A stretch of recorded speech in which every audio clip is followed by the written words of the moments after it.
Recording.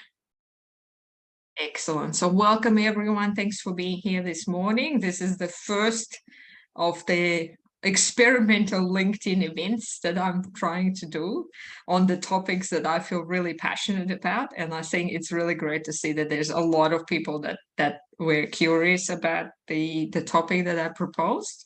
The idea is I'm going to try to do this sort of semi-regularly on other things that I'm passionate about, always in the leadership space, obviously, because that's what I'm passionate about. And today we're going to dive a little bit deeper into the adult development and what it has to do with leadership development. So just that I kind of have an idea, just maybe because we're on Zoom, I think we have the little reaction things there. Hopefully you can see those. Like, just, I know Alex knows about adult development because we talked about this. Yeah, how many of you have sort of, yeah, okay, so of you, all right. Excellent. So let me just share my little slide. I'll just keep it this way because I'm just on one screen, so just that I can easier see all of you as well.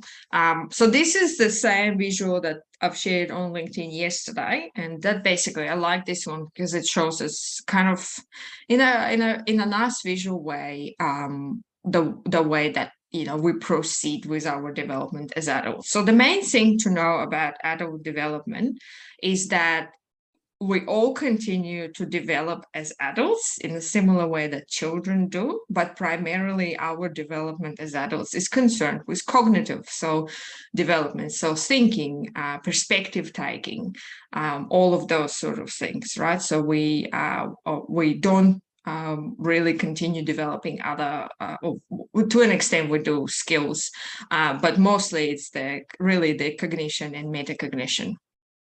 Okay, I have another person jumping in. Excellent. And so Kegan back in the 1980s proposed a 5-stage model, with the first 2 stages taking place pretty much in childhood. So by the time you're in your early 20s or around there, you should be, in theory, progressing into the socialized mind stage, which is at the bottom here, which is our stage 3. So that's where kind of like the baseline for adults, right?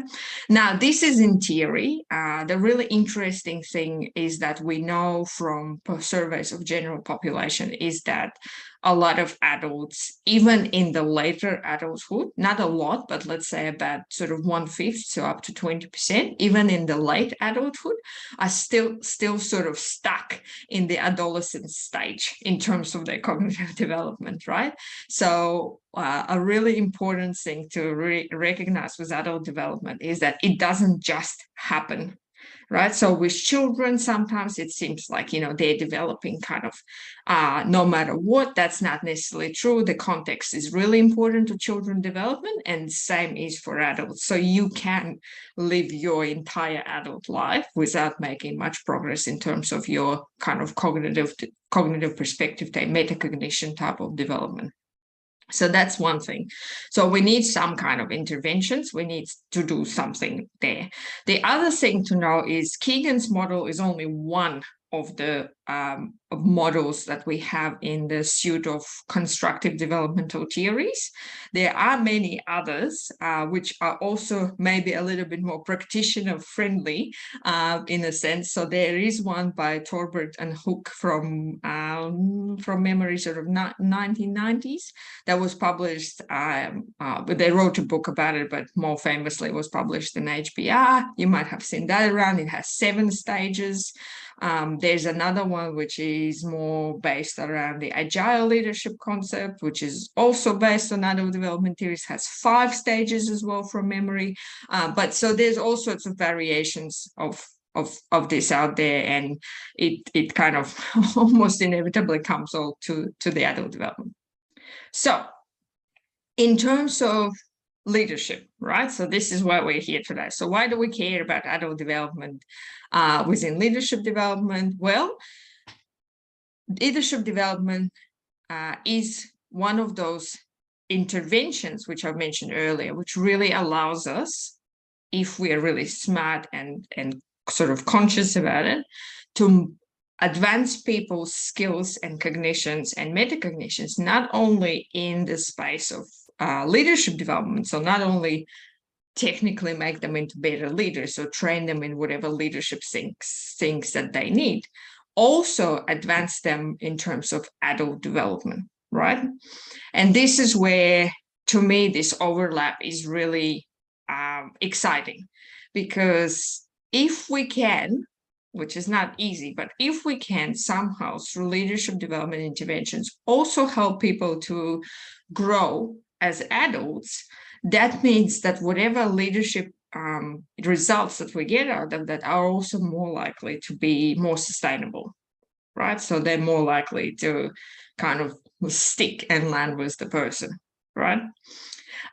Because when you look at this visual I have here with this graph, we actually know quite a bit around how people perceive leadership and think about leadership when they are at different stages of development. So, for example, leaders in the socialized mind, which is your stage 3, are really very concerned about what others think of them, and all of their leadership action and the way that they operate as a leader is really grounded in that. So they're really worried about how others perceive them. They're really worried whether they have competence and skills to be a leader, if others will see them as that they're not competent. So a lot of their activity is actually focused on sort of image preservation, right, which can be extremely counterproductive. Also, these are the leaders that are really struggle to make decisions because they want the group's approval. So they really struggle when they need to make decisions that are actually kind of going against the grain of the group, right? So they will seek consensus a lot, which again can be quite counterproductive, because that's one of the things we expect from leaders is to, be sort of really kind of decision maker, right? So like really make decisions, especially the hard decisions, the difficult ones, which a lot of leaders need to make. So that's your stage 3. That's your kind of the socialized mind leader, right? When we start moving sort of up, and just that you understand, like these, it looks very compressed and very lovely on the graph. The stage 3 to stage 4 difference is probably anywhere between 10 to 15 years. Okay. So in terms of moving from stage 3 to stage 4. So it's not something that you can just, tomorrow I'm going to be a different kind of person and I'm going to upgrade my cognition. So in stage 4, which is our cell, I know Pallavi is like, oh my God, yeah, that's how long it takes. For some people, it will take the entire lifetime to move somewhere closer to stage 4. The self-altering mind, which is our stage 4, is where the people are predominantly driven by their own internal strong sense of purpose and a very deep understanding of their personal values. And everything that they do is pretty much driven by that kind of strong personal conviction, right? So in terms of leadership, now these are the leaders, like in contrast to stage 3, these are not people anymore who are chasing like group's approval. They're not concerned that much with, what is the group going to think about me? What am I, how do I make these really hard decisions? Because they really have this kind of like a grounding within themselves, right? So this is my purpose and this is why I'm doing these things. So I can quite confidently just proceed with doing them instead of sort of, worrying about like, what are others going to think of me and how am I going to come across? So that's a good thing, right? Like it sounds like a good thing. However, what happens is these leaders in stage 4 will potentially start to experience conflict and pushback from the group, right? So the perceptions of the, like say, the followers and subordinates around them. So this is actually one of my favorite sort of discoveries in this space at the moment, is that leaders at stage 4, even if we think of them as more advanced, that's not the right word necessarily, but they actually potentially will appear as more what we would call like autocratic leaders, right? Why is that? Because again, remember, they have this really clear sense of purpose. They have really clear sense of values for themselves. They're not afraid to make those decisions and push people to align with their personal purpose. So for other people looking from the outside, it might be perceived, it might look like that someone is actually pushy and autocratic and like sort of more of a like a bad boss kind of scenario, right? So that's where for leaders at stage 4, it can actually get quite tricky, because they are operating from a different set of kind of understanding, but suddenly they're getting pushback from the environment, especially if their followers are stuck sort of in stage 3 and below that, right? So there's a mismatch between where leader is in terms of his or her development and where the followers are. So that can become problematic for them. And then stage 5, sort of, we're only about 2 to 5% of us, if ever, reach that. So obviously, like, we could talk about it. I don't think it's, to be honest, when I was thinking about this last night about what I'm gonna say, is I thought, well, I'm definitely not a stage 5 leader or like an adult. So I probably don't even really fully understand what that stage 5 even really means, and how people kind of operate from that. But I'm happy to, expand on that if that's of interest. What I wanted to share is sort of, before we maybe have like, if any questions, I wanted to share a bit more of a personal, I guess, experience with this, because inevitably, I've probably been looking into adult development theories for last 4 or 5 years, I would say.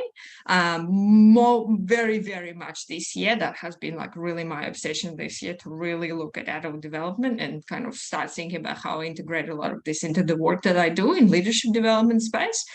And inevitably, I started to also think a bit about, well, where am I? Where could I be in this? And obviously, we know this, the paradox that everyone always thinks that they way farther advanced than they actually are. So I was trying to be really, really humble. But what I started noticing, and I just want to share this maybe because maybe it will resonate with some of you, is that recently, in the last maybe 6 months, I've actually started noticing how my thinking started to shift.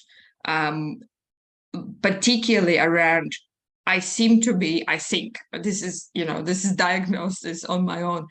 I think that I'm starting to really edge a little bit closer to stage 4, hopefully, because the way that I'm starting to think is much more focused on other people and what other people want, instead of like what I want and what my needs are first. And that's more the stage 3 sort of, so being concerned about others and how others see me. And also, I've started to think a lot more in terms of structures and systems, so kind of like how things are connected, right? So instead of thinking about like one thing or like one person, I kind of seem to be a lot more comfortable with thinking around, well, yeah, but this person is connected to that, or this thing is connected to another thing in the system, and this is a better explanation of like how they work together, or for example, what motivates that other person in the larger context of the system that they're in. So as I said, this is not this is just on reflection, but this is some of the ways that we can sort of start thinking in terms of where might I be and where am I heading as an individual myself. But I'll leave it there. Let me see if maybe like there are any questions. So make it a little bit more engaging and maybe interesting for you as well. I kind of said my very brief bit. Obviously, could talk about this for days, but this is the brief bit that I wanted to share today.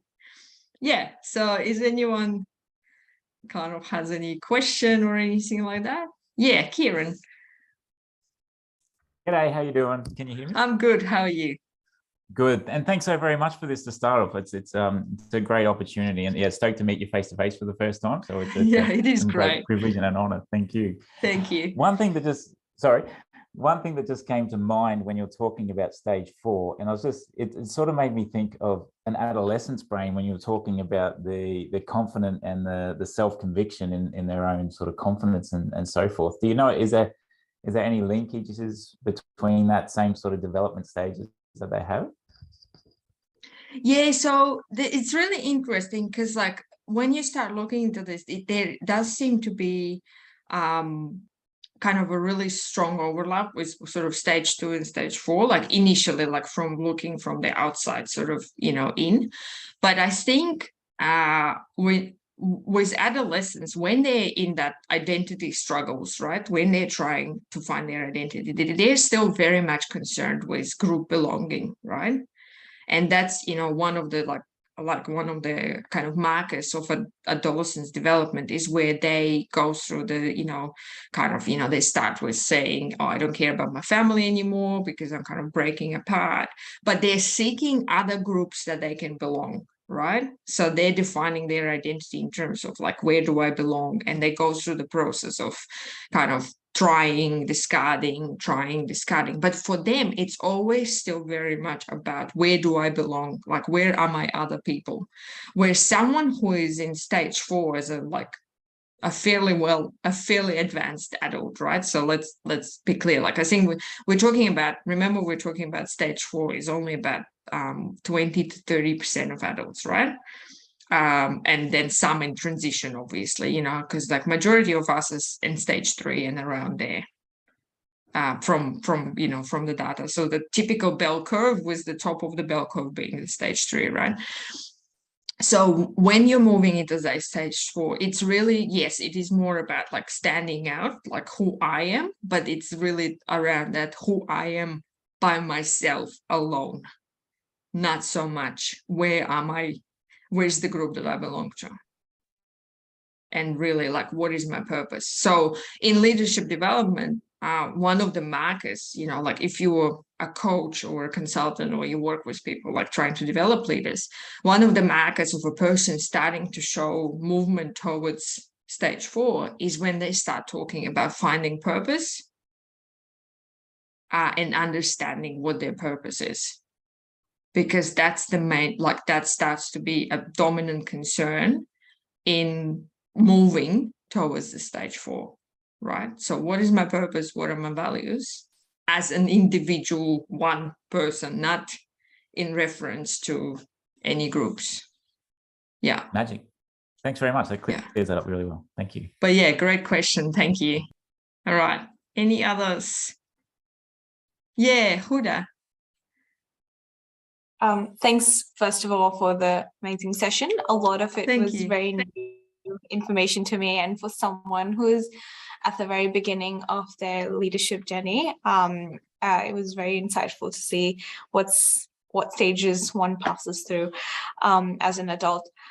My question to you is around, so obviously the goal is to reach stage 4, where you're an empathetic leader, where you're learning from both sides and you're able to make decisions, and while also considering your team members. So I suppose my question is, we do see a lot of leadership existing already that have these capabilities, but is it possible that we can skip a few steps and reach that point without needing to be that person that has to make decisions by themselves while, having that friction with the team? Or do you have to sort of, or generally speaking, is that what people normally go through? I just wanted to hear your thoughts on that. Yeah, no, great questions. And there's a couple of things to unpack there. Like first, I will start from the end. So, like, no, unfortunately, you cannot skip. You have to go through the whole thing, right?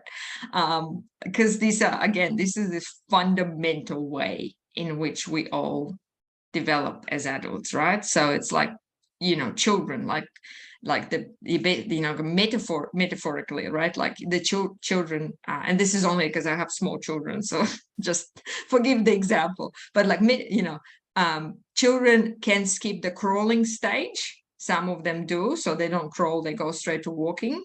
But they shouldn't, because the crawling stage is very, very important for brain development. Right, so it's actually skipping the crawl. Some adults think, oh, they went, he or she went like walking straight away. Great, my child is a genius. Actually, that's a red flag, right? Like, so similarly, we can't skip. If we skip, something is not right. Right, we have to actually go through all of these motions, and again, it takes years and years and years and years. Right. You also asked something around how, leaders, how many leaders like I know and where they are. I think that unfortunately we know that, and that goes back to this idea of we need the environment for this development, right? And there are some features of that environment which I might say for another chat, because that's a rich topic in itself. Like, what are the actual things that we need in order to develop, right? But if you look at our corporate environments predominantly, right, the workplaces, unfortunately, they are not challenging enough, and they are not set up in a way that actually moves people and encourages people to develop. And I see people nodding, people who are in the same space as me, nodding very, very actively, right? I recently came across a very interesting report. I can't name in too much detail about it, but basically suggesting that, top leaders or like kind of executive level leaders in a particular organizations were assessed for developmental stages, and most of them were below stage 3. Okay, so I don't think this is uncommon. I don't think that's a problem with only that particular organization. I think it's actually quite common. And so that brings us a bigger conversation around, well, how, what do we need to do kind of more at that kind of organizational scale. And the other thing you asked, the goal is stage 4. I don't know if that's the goal, so like, yeah, it comes from, and that's why I wanted to emphasize the challenges of stage 4. I don't know. I've been thinking about this. I'm not sure. I'm not convinced, that, and that comes with this idea we have in development a lot, is that the progress is always great. The progress is always for the better. I don't know. I'm actually not a big fan of that positive linear development idea. Like, is it like, I think it's, it's something that maybe you need to sit with yourself individually and think about, right? Like, where am I, why, like, what? Yeah. So I hope that at least touches on some of the more like a provocation for people to think, reflect a bit more. Javaria is hands up, so yeah, thank you for the information that you thank had. you. But my question was around like there are some personality tests on your leadership style kind of things. You do a bit of a quiz, and yeah, they come up with something about that. So I was wondering, for the leadership stages that you mentioned, is there a way to identify, like, for a particular person to know where they're currently at and what they are aiming to be, and then kind of devise a strategy to reach there? But is there any way to kind of identify where I am kind of at this point in time? Yeah, great question. I was actually hoping that someone will ask this, so thank you so much for asking it. Yes, so how do we know for sure? Like, I shared some of my kind of musings around where I might be and what evidence I have for that. How do we know for sure? Well, you can't really know for sure, but the best way at the moment that is the methodology that Kegan, I think, was quite involved in developing, and it's called a subject-object interview. So we can't really measure this with a survey. I'm sorry to disappoint people out there who were expecting I can do a quiz in the end and know 100% which stage of development I'm at. Because of the complexity, you know, obviously, of all the things we're talking about here, the best way at the moment is to subject-object interview, which is essentially talking to a very qualified and very trained interviewer. And all you do, you just talk about your views on something, like a particular concept. And what they do is that they then look at the way that essentially how you were thinking about things, which gives some clues around where you might be in that cognitive development journey. So how do you think, so for example, how do you think about leadership? What are the things that you discuss in terms of your own leadership? And say, you know, are you mostly concerned with, you know, that how other people view you, and that conflict you experience is in, you know, disagreements and things like that? Or are you mostly concerned with the conflict because you have this strong sense of purpose and values, but others are not, you know, it's hard for you to convince them and hard for you to sort of, bring other people on that journey. So yeah, so unfortunately it's not a very accessible option because you know, I wouldn't even know from top of my head who's doing those. There are some really great developments in the research space, which I'm very excited about, in developing an actual more like a quiz type of thing, or like a survey type of thing that will get sort of pretty close to probably getting sort of a point of, you know, where people might be at, obviously with the disadvantages of those sort of methods, you know. But yeah, so we essentially, the answer is stay tuned. There's probably a lot of exciting stuff coming out in this space in the future. At the moment, I would ask myself, do you want to know really, and why? And if you really, really, really want to know, you probably can find a way to get like subject-object interview type of assessment. Yeah.